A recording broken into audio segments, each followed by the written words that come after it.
ओम शांति। 9 अक्टूबर 2024। बाबा के महावाक्य। मीठे बच्चे, विश्व का राज्य बाहुबल से नहीं लिया जा सकता।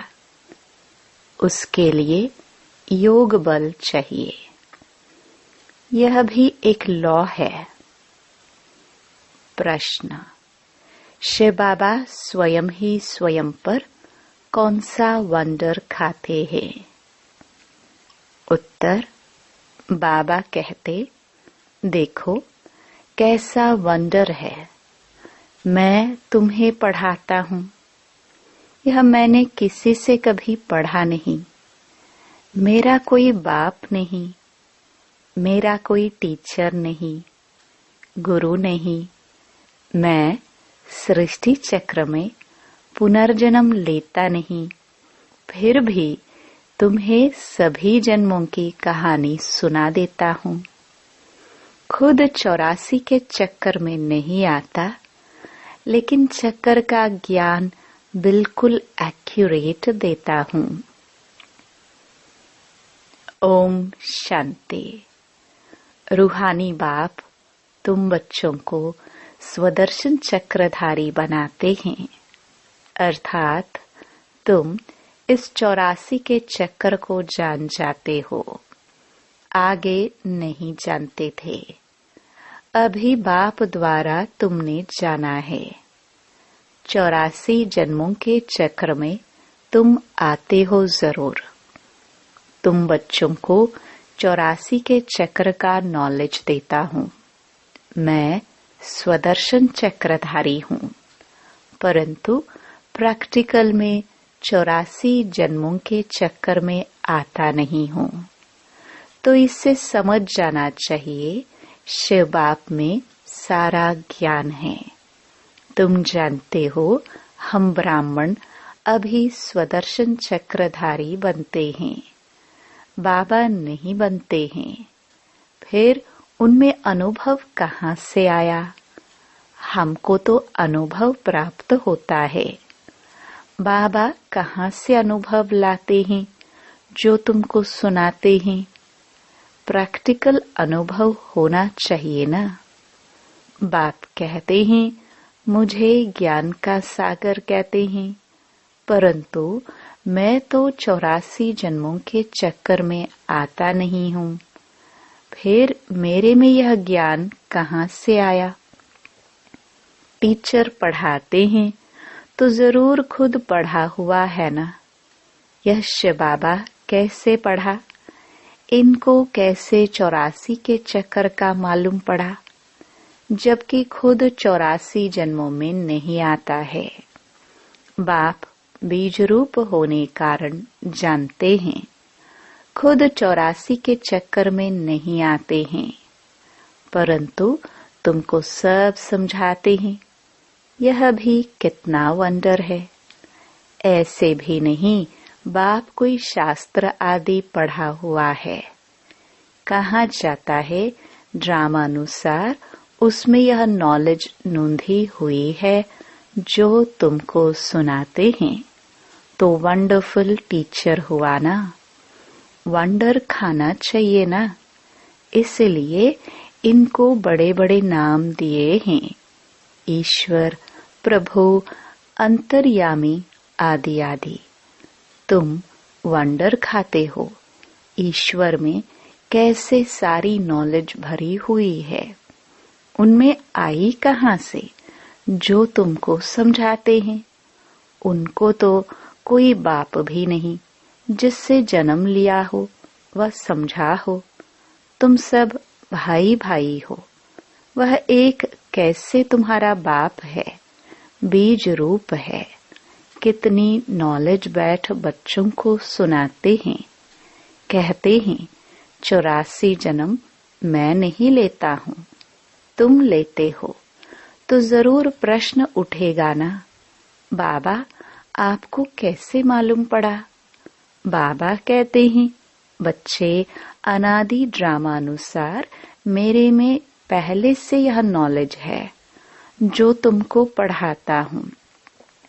इसलिए ही मुझे ऊंच ते ऊंच भगवान कहा जाता है। खुद चक्कर में नहीं आते, परंतु उनमें सारी सृष्टि के आदि मध्य अंत की नॉलेज है। तो तुम बच्चों को कितनी खुशी होनी चाहिए। उनको 84 के चक्कर की नॉलेज कहाँ से मिली? तुमको तो मिली बाप से। बाप में ओरिजिनल नॉलेज है। उनको कहा ही जाता है नॉलेजफुल। कोई से पढ़ा भी नहीं है तो भी उनको ओरिजिनल मालूम है, इसलिए नॉलेजफुल कहा जाता है। यह वंडर है ना, इसलिए यह ऊंच ते ऊंच पढ़ाई गाई जाती है। बच्चों को वंडर लगता है बाप पर, उनको क्यों नॉलेजफुल कहा जाता है? एक तो यह समझने की बात है, दूसरी फिर क्या बात है? यह चित्र तुम दिखाते हो तो कोई पूछेंगे कि ब्रह्मा में भी अपनी आत्मा होगी और यह जो नारायण बनते हैं उनमें भी अपनी आत्मा होगी। दो आत्माएं हैं ना, एक ब्रह्मा एक नारायण की, परंतु विचार करेंगे तो यह कोई दो आत्माएं नहीं है, आत्मा एक ही है। यह एक सैंपल दिखाया जाता है देवता का। यह ब्रह्मा सो विष्णु अर्थात नारायण बनते हैं। इसको कहा जाता है गुह्य बातें। बाप बहुत गुह्य नॉलेज सुनाते हैं जो और कोई पढ़ा ना सके सिवाय बाप के। तो ब्रह्मा और विष्णु की कोई दो आत्माएं नहीं हैं। वैसे ही सरस्वती और लक्ष्मी, इन दोनों की दो आत्माएं हैं या एक? आत्मा एक है, शरीर दो है। यह सरस्वती ही फिर लक्ष्मी नारायण बनती है, इसलिए एक आत्मा गिनी जाएगी। 84 जन्म एक ही आत्मा लेती है। यह बड़ी समझ की बात है। ब्राह्मण सो देवता, देवता सो क्षत्रिय बनते हैं। आत्मा एक शरीर छोड़ दूसरा लेती है। आत्मा एक ही है। एक यह सैंपल दिखाया जाता है कैसे ब्राह्मण सो देवता बनते हैं। हमसो का अर्थ कितना अच्छा है। इनको कहा जाता है गुह्य गुह्य बातें। इसमें भी पहले पहले तो यह समझ चाहिए कि हम एक बाप के बच्चे हैं। सभी आत्माएं असल परम धाम में रहने वाली हैं। यहाँ पाठ बजाने आई है। यह खेल है। बाप तुमको इस खेल का समाचार बैठ सुनाते हैं। बाप तो ओरिजिनली जानते ही हैं। उनको कोई ने सिखलाया नहीं है। इस 84 के चक्र को वही जानते हैं जो इस समय तुमको सुनाते हैं। फिर तुम भूल जाते हो, फिर उनका शास्त्र कैसे बन सकता? बाप तो कोई शास्त्र पढ़ा हुआ नहीं है, फिर कैसे आकर नई नई बातें सुनाते हैं? आधा कल्प है भक्ति मार्ग। यह बात भी शास्त्रों में नहीं है। यह शास्त्र भी ड्रामानुसार भक्ति मार्ग में बने हैं। तुम्हारी बुद्धि में शुरू से लेकर अंत तक इस ड्रामा की कितनी बड़ी नॉलेज है। उनको जरूर मनुष्य तन का आधार लेना पड़े। शिव बाबा इस ब्रह्मा तन में बैठ इस सृष्टि चक्र की नॉलेज सुनाते हैं। मनुष्यों ने तो गपोड़े लगाकर सृष्टि की आयु ही कितनी लंबी कर दी है। नई दुनिया सो फिर पुरानी दुनिया बनती है। नई दुनिया को कहा जाता है स्वर्ग, पुरानी को कहा जाता है नरक। दुनिया तो एक ही है। नई दुनिया में रहते हैं देवी देवता, वहां अपार सुख है। सारी सृष्टि नई होती है। अभी इनको पुराना कहा जाता है। नाम ही है आयरन एज्ड वर्ल्ड। जैसे ओल्ड दिल्ली और न्यू दिल्ली कहा जाता है। बाप समझाते हैं, मीठे मीठे बच्चों, न्यू वर्ल्ड में न्यू दिल्ली होगी। यह तो ओल्ड वर्ल्ड में ही कह देते हैं न्यू दिल्ली। इनको न्यू कैसे कहेंगे? बाप समझाते हैं, नई दुनिया में नई दिल्ली होगी। उनमें यह लक्ष्मी नारायण राज्य करेंगे। उनको कहा जाएगा सतयुग। तुम इस सारे भारत में राज्य करेंगे। तुम्हारी गद्दी जमुना किनारे पर होगी। पिछाड़ी में रावण राज्य की गद्दी भी यहाँ ही है। राम राज्य की गद्दी भी यहाँ होगी। नाम दिल्ली नहीं होगा, उसको परिस्तान कहा जाता है।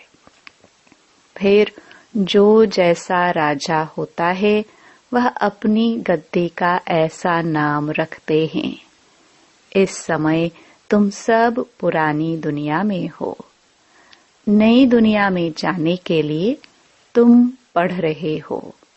फिर से मनुष्य से देवता बन रहे हो। पढ़ाने वाला है बाप।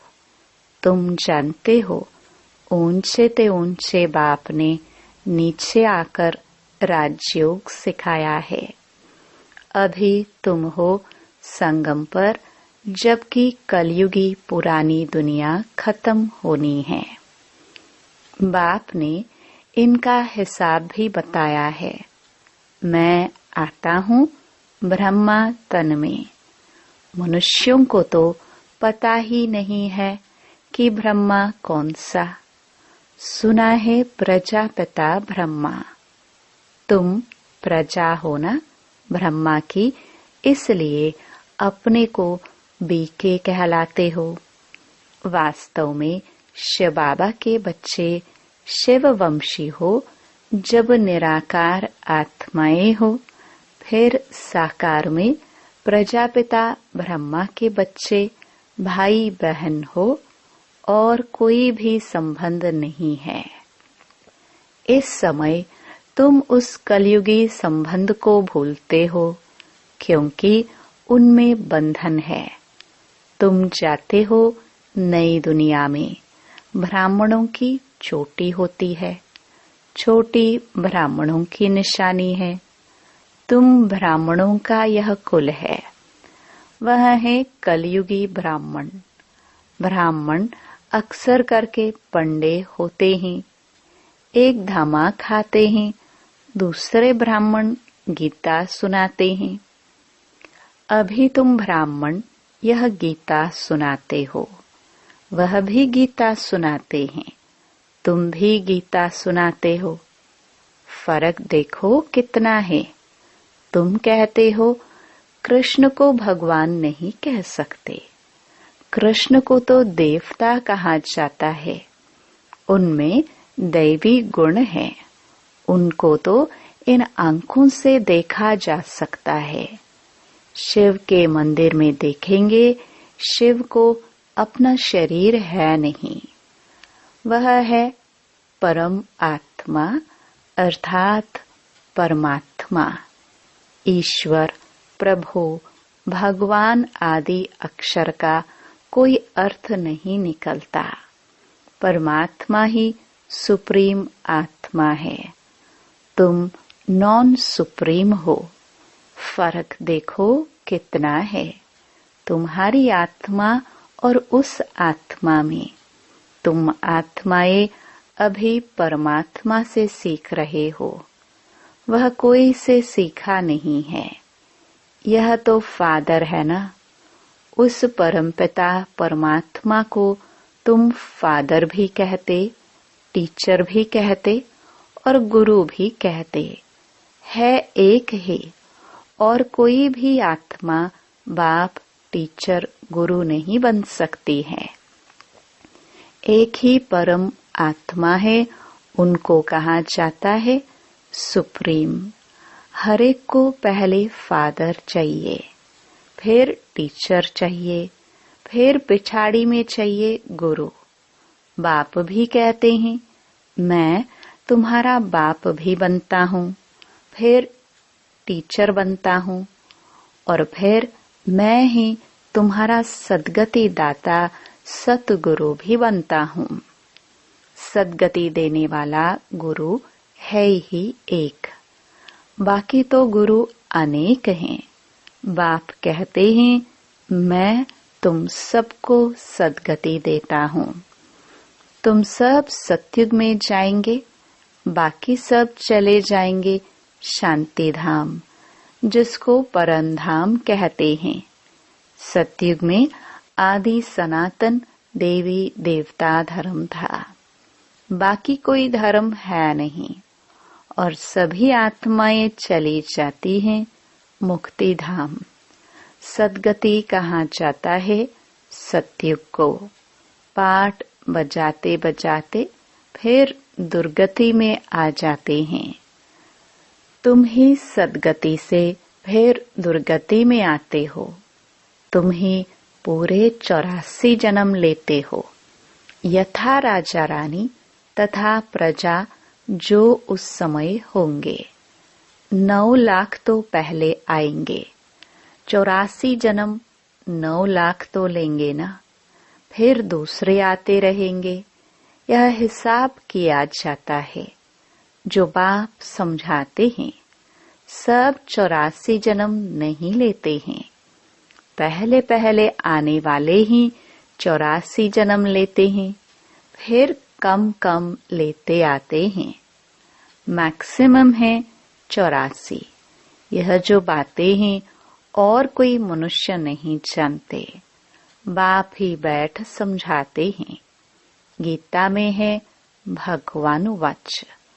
अभी तुम समझ गए हो। आदि सनातन देवी देवता धर्म कोई कृष्ण ने नहीं रचा, यह तो बाप ही स्थापन करते हैं। कृष्ण की आत्मा ने 84 जन्मों के अंत में यह ज्ञान सुना है जो पहले नंबर में आया। यह बातें समझने की हैं, रोज पढ़ना है। तुम स्टूडेंट हो भगवान के। भगवान वाच है ना, मैं तुमको राजाओं का राजा बनाता हूँ। यह है पुरानी दुनिया। नई दुनिया माना सतयुग। अभी है कलयुग। बाप आकर कलयुगी पतित से सतयुगी पावन देवता बनाते हैं। इसलिए कलयुगी मनुष्य पुकारते हैं, बाबा आकर हमको पावन बनाओ। कलयुगी पतित से सतयुगी पावन बनाओ। फर्क देखो कितना है। कलयुग में है अपार दुख। बच्चा जन्मा सुख हुआ, कल मर गया दुखी हो जाएगा। सारी आयु कितना दुख होता है। यह है ही दुख की दुनिया। अभी बाप सुख की दुनिया स्थापन कर रहे हैं। तुमको स्वर्गवासी देवता बनाते हैं। अभी तुम पुरुषोत्तम संगम युग पर हो।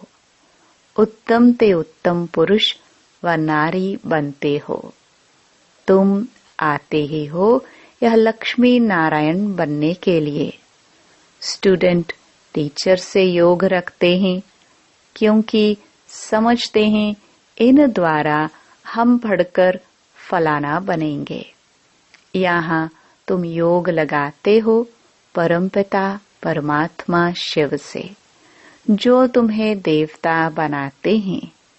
कहते हैं मुझ अपने बाप को याद करो, जिसके तुम सालिग्राम बच्चे हो। अपने को आत्मा समझ बाप को याद करो, वही नॉलेजफुल है। बाप तुम्हें सच्ची गीता सुनाते हैं, परंतु खुद पढ़ा हुआ नहीं है। कहते हैं मैं किसका बच्चा नहीं, कोई से पढ़ा हुआ नहीं हूँ, मेरा कोई गुरु नहीं। मैं फिर तुम बच्चों का बाप, टीचर, गुरु हूँ। उनको कहा जाता है परम आत्मा। यह सारे सृष्टि के आदि मध्य अंत को जानते हैं। जब तक वह न सुनावे तब तक तुम आदि मध्य अंत को समझ न सको। यह चक्कर को जानने से तुम चक्रवर्ती राजा बनते हो। तुमको यह बाबा नहीं पढ़ाते हैं। इसमें शिव बाबा प्रवेश कर आत्माओं को पढ़ाते हैं। यह नई बात है ना। यह होते ही हैं संगम पर। पुरानी दुनिया खत्म हो जाएगी। किसकी दबी रही धूल में किसकी राजा खाए। बच्चों को कहते हैं बहुतों का कल्याण करने लिए, फिर से देवता बनाने के लिए यह पाठशाला म्यूजियम खोलो, जहाँ बहुत आकर सुख का वर्षा पाएंगे। अभी रावण राज्य है ना। राम राज्य में था सुख, रावण राज्य में है दुख, क्योंकि सब विकारी बन गए हैं। वह है ही निर्विकारी दुनिया। बच्चे तो इन लक्ष्मी नारायण आदि को भी है ना, परंतु वहाँ है योग बल। बाप तुमको योग बल सिखलाते हैं। योग बल से तुम विश्व के मालिक बनते हो। बाहुबल से कोई विश्व का मालिक बन ना सके। लॉ नहीं कहता। तुम बच्चे याद के बल से सारे विश्व की बादशाही ले रहे हो। कितनी ऊंची पढ़ाई है। बाप कहते हैं पहले पहले पवित्रता की प्रतिज्ञा करो। पवित्र बनने से ही फिर तुम पवित्र दुनिया के मालिक बनेंगे। अच्छा, मीठे मीठे सिखिलदे बच्चों प्रति मात पिता बाप दादा का याद प्यार और गुड मॉर्निंग। रूहानी बाप की रूहानी बच्चों को नमस्ते। धारणा के लिए मुख्य सार। पहला, कलयुगी संबंध जो कि इस समय बंधन है, उन्हें भूल स्वयं को संगमयुगी ब्राह्मण समझना है। सच्ची गीता सुननी और सुनानी है। दूसरा, पुरानी दुनिया खत्म होनी है, इसलिए अपना सब कुछ सफल करना है। बहुतों के कल्याण लिए, मनुष्यों को देवता बनाने के लिए यह पाठशाला व म्यूजियम खोलने हैं। वरदान। बाप की आज्ञा समझ मोहब्बत से हर बात को सहन करने वाले सहनशील भव। कई बच्चे कहते हैं कि हम राइट हैं, फिर भी हमें ही सहन करना पड़ता है, मरना पड़ता है। लेकिन यह सहन करना व मरना ही धारणा की सब्जेक्ट में नंबर लेना है। इसलिए सहन करने में घबराओ नहीं। कई बच्चे सहन करते हैं, लेकिन मजबूरी से सहन करना और मोहब्बत में सहन करना, इसमें अंतर है। बातों के कारण सहन नहीं करते हो, लेकिन बाप की आज्ञा है सहनशील बनो। तो आज्ञा समझ मोहब्बत में सहन करना अर्थात स्वयं को परिवर्तन कर लेना, इसके ही मार्क्स है।